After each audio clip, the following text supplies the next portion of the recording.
File 896, part 32, let's get into it before we run out of time here. In the function boilerplate section, we've added this assert range function. We're going to include the minimum, the current value, and the maximum value, and make sure the current is between that range. We're going to throw an error if we detect that we're outside of that range. We'll return the original value here.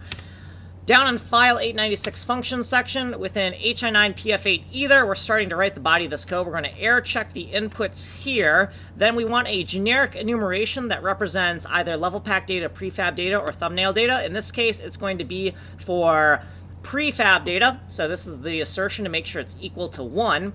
And H27 is going to be the correct record within our gigantic H27 lookup table. We don't have enough time to explain what that is.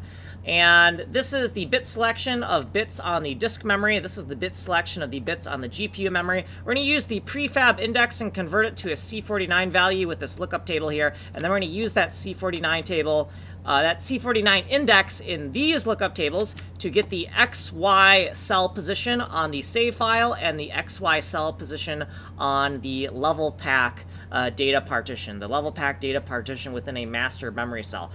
Once we have that, we're going to do some other stuff. What is this? Oh, so we're going to take that 7x7 position, right? The 7x7 cell position right here. We're going to convert that to pixels.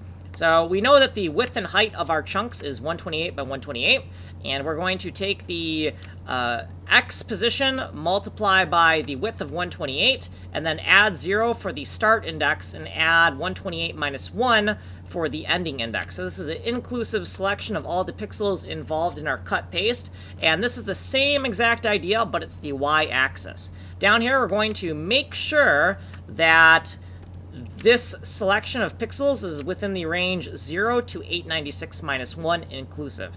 And we'll work on the rest of this function in the next video. We also changed the key binding for the randomization mode. So randomization mode is now the single quote key. That's going to toggle randomization mode on and off. Here's what we did previously. Here's a whole bunch of footnotes. Here's what we did in this video. If you want a longer explanation, you can go here. You're on the advanced playlist. Source code is here. Email me here. Like, subscribe, send money in the mail. I'm Kanji Coder.